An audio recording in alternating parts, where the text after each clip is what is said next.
আমরা 2024-এর 5ই আগস্ট জীবন বাজি রেখেছি, আমাদের ছাত্র জনতা জীবন বাজি রেখেছে। ভোটের অধিকারের জন্য আগামী দিনে যদি প্রয়োজন হয় আমরা আবার জীবন বাজি রাখবো। আমাদের ভোট নিয়ে কাউকে ছিনিমিনি খেলতে দেওয়া হবে না। রাজনৈতিক দলগুলো যথাযথভাবে যদি এই বর্তমান সরকার নির্বাচন কমিশনকে সহযোগিতা করতে ব্যর্থ হয়, তাহলে ব্যর্থতার দায় শুধু প্রশাসন এবং নির্বাচন কমিশন নয়, রাজনৈতিক দল হিসাবে আমাদেরকে ব্যর্থতার দায় গ্রহণ করতে হবে।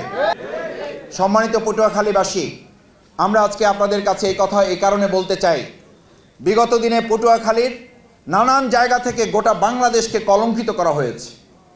সারা বাংলাদেশে বিভিন্ন জায়গায় তো সিল মারা হয়েছে, দিনের ভোট রাতে করা হয়েছে, কিন্তু আমাদের পটুয়াখালীর এমনও আসন আমরা বিগত দিনগুলোতে সোশ্যাল মিডিয়া এখনও পাওয়া যায়, সেখানে ভোটের কাজ শুরু করা ছাড়াই সেখানে প্রার্থীকে বিজয়ী ঘোষণা করে দেওয়া হয়েছে। এই কলঙ্ক থেকে আগামী দিনে পটুয়াখালীকে মুক্ত করার জন্য আজকে পটুয়াখালীবাসীর কাছে জানতে চাই, আগামী দিনে যদি কোনো আবার নতুন ফ্যাসিস্ট কেউ যদি এই চিন্তা করে যে আমার ভোট আমি দেব, যাকে খুশি তাকে দেব, সৎ যোগ্য দক্ষ দেশপ্রেমিক যোগ্য নেতাকে দেব, এই জায়গায় যদি এসে কেউ বাদ সাধে, আমরা 2024-এর 5ই আগস্ট জীবন বাজি রেখেছি, আমাদের ছাত্র জনতা জীবন বাজি রেখেছে। ভোটের অধিকারের জন্য আগামী দিনে যদি প্রয়োজন হয় আমরা আবার জীবন বাজি রাখবো। আমাদের ভোট নিয়ে কাউকে ছিনিমিনি খেলতে দেওয়া হবে না। আমরা সম্মানিত ভাইয়েরা, আমাদের সম্মানিত প্রধান অতিথি শুধুমাত্র বাংলাদেশ জামাত ইসলামী অথবা তিনি জাতীয় নেতার প্রতিনিধিত্বই করেন না, তিনি এই সরকারের বিভিন্ন পর্যায়ের গুরুত্বপূর্ণ ব্যক্তিবর্গকে গুরুত্বপূর্ণ নির্দেশনা পরামর্শ দিয়ে দেশ পরিচালনায় সহযোগিতা করেন। বিধায় প্রধান অতিথিকে সামনে রেখে আমরা অত্যন্ত বিনয়ের সাথে বলতে চাই, এখানে আপনারা সাক্ষী আছেন, আপনারা ভোটের কাজ করেন, আপনারা সুষ্ঠু একটা পরিবেশ নির্ধারণের জন্য কাজ করেন।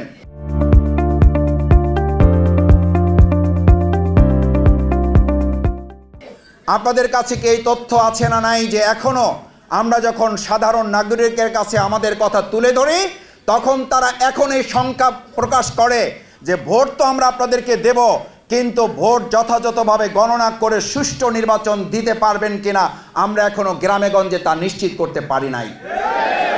কারণ না পারার পিছনে দুটো গুরুত্বপূর্ণ ভূমিকা আমাদের কাছে প্রতীয়মান হয়েছে। বিগত সময় রাজনৈতিক দলের পরিচয় দিয়ে কেউ কেউ দখলদারিত্ব, চাঁদাবাজ এবং সন্ত্রাসী কর্মকাণ্ড করত।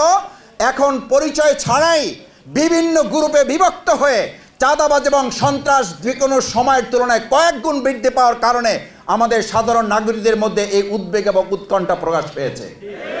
আমরা বর্তমান সরকার এবং নির্বাচন কমিশনকে একটা কথা পরিষ্কার বলতে চাই, বিগত যে কোনো দিনের তুলনায় যদি আগামী দিনে একটা সুষ্ঠু নিরপেক্ষ অবাধ অংশগ্রহণমূলক নির্বাচন করতে না পারা যায়, তাহলে এই দেশের কোনো একটা সরকার ব্যর্থ হবে না, কোনো রাজনৈতিক দল শুধুমাত্র ব্যর্থ হবে না, ব্যর্থ হবে আমার এই প্রিয় মাতৃভূমি বাংলাদেশ।